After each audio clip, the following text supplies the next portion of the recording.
can actually be sharing about their depression, but then you don't know like they're actually reaching out to us. Like someone, you can go to someone's status and all they're sharing about is about sad stuff, sad quotes and stuff, and they're actually sharing about what they're feeling. So what I would suggest is that let us reach out to this kind of people, because these are symptoms like of someone going through depression. They're sharing about their own situation, but then we don't know. So let us reach out to these people. And just on the note of sharing, you should be careful, like to the people you're sharing your depression to, because you might talk to someone and you leave there more depressed than you are. You see, like the vibe they are giving you is not what you're really looking for to feel better. Like I don't want to say like have certain type of friends, but have that person you can talk to at any time of the day or any time of the night when you feel like things are not really going okay with you. But you know, we live in such a society, you don't know who is who. And then on that, like maybe I give an example of you sharing your stuff. People have different ways of reacting to things. People have like slightest of things like heartbreaks can actually make someone get depressed. And yeah. I'd say, guys, we should learn to check up on our friends. That person always posting memes. That one who looks like he's always funny, always laughing. Those ones, check up on your friends. We've had cases of celebrities, but a comedian, at a comedian committing suicide, and it's not a joke. Like it's for real, a comedian committing suicide. You know, those things are serious. So let's check up on our friends. Read your Bible, pray, do your squats. For those who keep fit. And keep away. Don't use your phone all the time, man. Guys, this thing is people are living inside there instead of living. I have something that works for me. I get out of the house. Like every time you're in the house and you feel like this and that, get out of the house. Go and, like for me, I play football a lot. I go and play football and I hit that ball like it's the last thing. Like whatever, and get a true friend. And run and get true friends. For me, I share mine with my Christian friends. I just call them and I just open up to them, like boom, boom. Because listen, my non-Christian friends, they are those that I can trust to share the info with. But it's more assured when you share it to someone who is safe, because at least they understand what you're going through and they know that you're not perfect, kind of. You get. But let me ask you guys a question. If any of us was admitted to Mathare, how many of you would visit? One, and two, do you feel like going to Mathare Hospital itself already has a stigmatization? Because you would actually, even if you insult someone, you would say, when we're Mathare, as in like, as in there would always be an insult towards Mathare, and yet those are people who are actually going through this. So if you think about it, those are the questions that are playing in my head, because it starts from there as well. How we even take such things and how we even play around with them. Looking at how sharing with friends, I'm also, as you guys have said, I'm very careful with who I share with, because right now people are more on the gossip mill.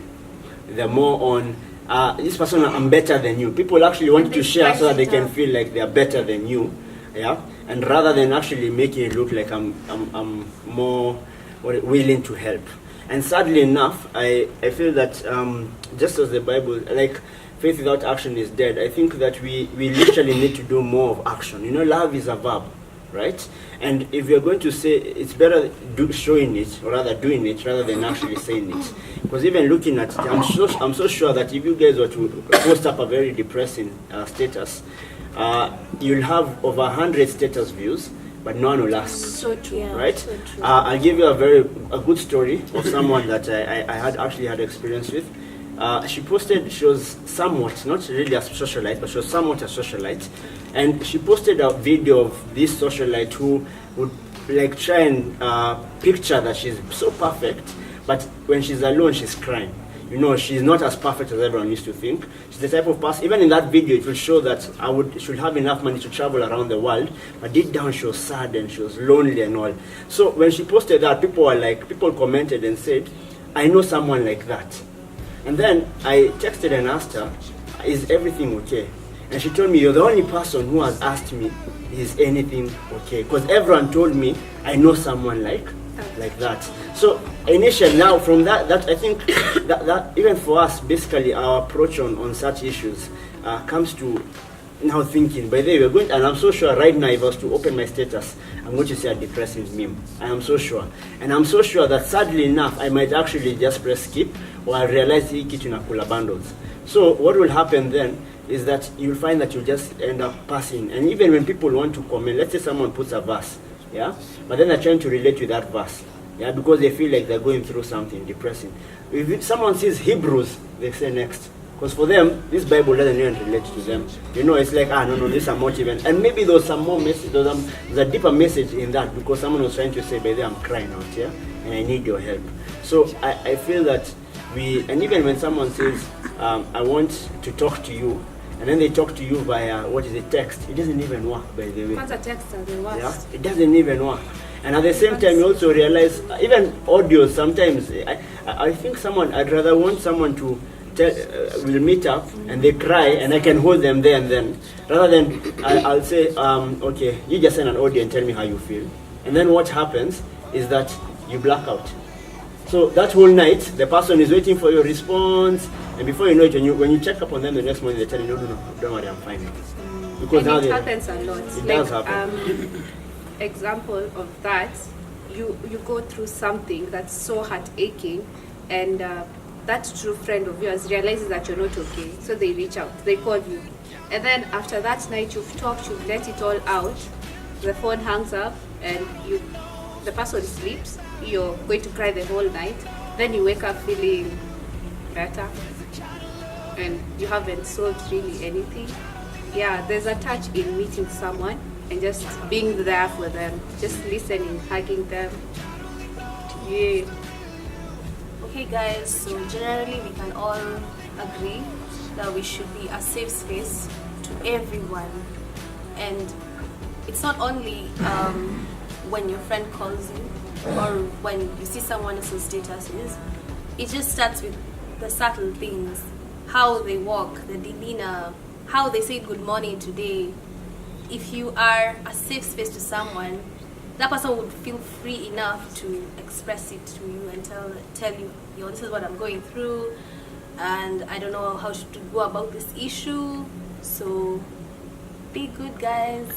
Love one other people. Be a safe space. You say great. Sorry. So ideally, I'm also a bit concerned about how, sadly enough, all humans want love, honestly. They don't know. Some of them deny it, but you actually all want love. But if you think of it, how would you ever get perfect love from an imperfect person? So where would we get our perfect love from? God. From God. From God. Yeah. And especially, I would feel that the friendships are the physical. Yeah, and God also brings the physical. But what happens, we're still spirits. Yes. And I think we'll need some spiritual connection, something that I know that this love will completely, take away anything and everything. And the weirdest thing is that even what we don't tell people, the things we keep alone, when we're alone in the rooms, there's some things, even if I share, I won't say everything. Yeah. I might actually filter it out. But the best thing is that Jesus himself knows everything. Yeah, like literally he's always there.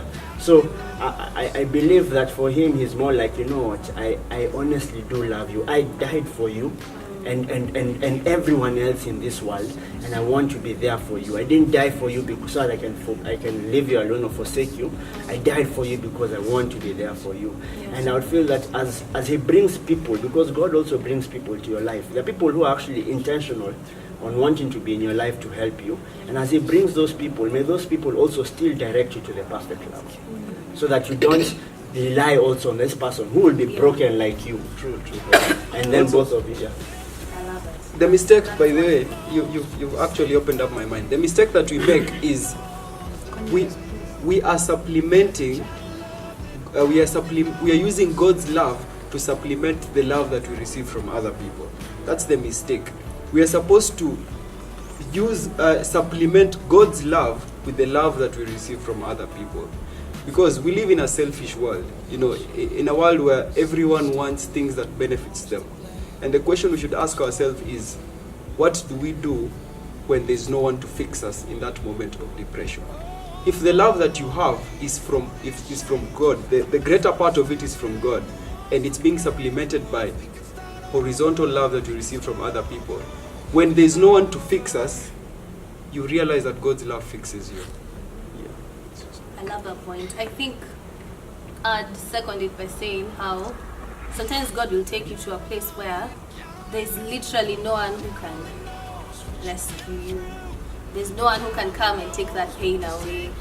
You are molested, you are, raped, and there's no one, there's no apology, there's no gift from Sri who that can rub off that disgusting feeling, that ache in your heart. Maybe God, I'm not saying it in a dark way, God doesn't intend to crush us like a grape, but sometimes, because we're living in a fallen world, you find yourself in dark situation, and God is always there. He'll never leave you nor forsake you.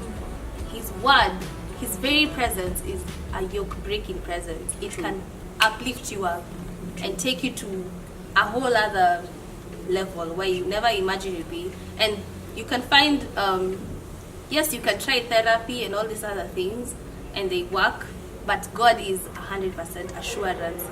He does soul surgery in you.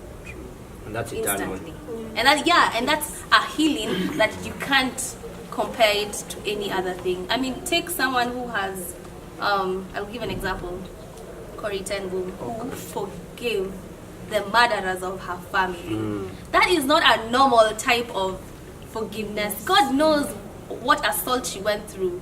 And the level of healing you get when you are in the presence of God surpasses therapy, surpasses, friendship talks and all that other thing. Yes, they're good, and I've agreed they should supplement it, but your source of strength and identity, and the word even says, the joy of the Lord is my strength. The joy doesn't vary on circumstances. Joy is when you are at a stable point, or when you are walking in your storm, even when things are raging on, and that joy it's a fruit of the Spirit, it's from God. So, And weirdly, sometimes you can't explain how God heals you. You can't, by the it surpasses understanding. You know, it's like a transformation, the way you just take a coin and flip it like this, and whoop, happens. That's just the supernatural part of it. We can try explain how God will heal you. We can't. God will heal you in a way that He Himself will heal you, in a way that probably will speak to you in one way or the other. So you just have to put yourself out there. You just yes, in line with that, he says that there's no explanation that you can actually give on how God will heal you, or on how God will transform your life during that process. But what I can say is that trust God through the process. See, the Bible says that when we present our requests to Him, we talk to God and tell Him, God, this is what I'm going through. This is what I'm going through. This is what that I've encountered in life, and all this sort of stuff. The word continues to say that His grace. What continues to say is, and the cut. Continue. The Bible says that present your request to Him, and it continues to say that His peace that surpasses all human understanding will actually guard your heart. So in this process, you might still be going through these challenges, you might still be going through these problems, but God's perfect peace will surround your heart. And even if I'm to take us back, the shoot we had on our salvation story, most of the people, when they were speaking, they would say it came with peace. Their salvation came with peace. Depression, for you to overcome it, will come with some sort of peace, and that peace we all know that it comes from God. So you just need, of course, you're going to hear that it is not easy. You will come through this. You need to trust more. It's not easy for you to do that, who is going through it, but for sure, you will look back and you will say, indeed, it was worth it to trust the Lord. It was worth it to go through this, and it was also worth it to have this and just share it out. So don't suffer alone. Don't suffer alone, and if you've come out through that suffering, make sure that you're playing a huge part in your friend's life. And with God at the center, everything is possible.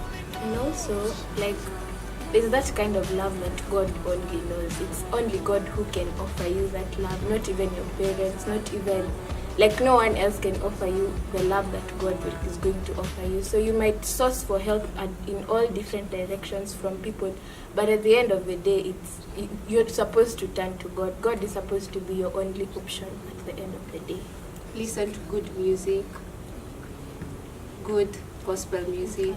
Get out of the house. It speaks a lot. Get out of the house, go out, get ice cream, call your best friend over and just scream or cry. I've tried it. Just crying to your best friend on phone. Ride a bike. Ride a bike. Do a lot. Skydive. It's not easy, but do it.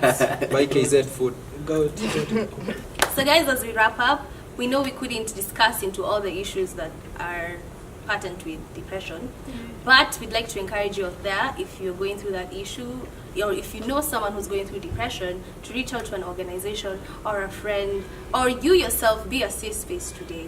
We'd like to hear your comments and your stories, so go down on the comment section and share, and remember to like and subscribe. Little Jesus Generation, Culture generation. yes. Bye bye. Simation.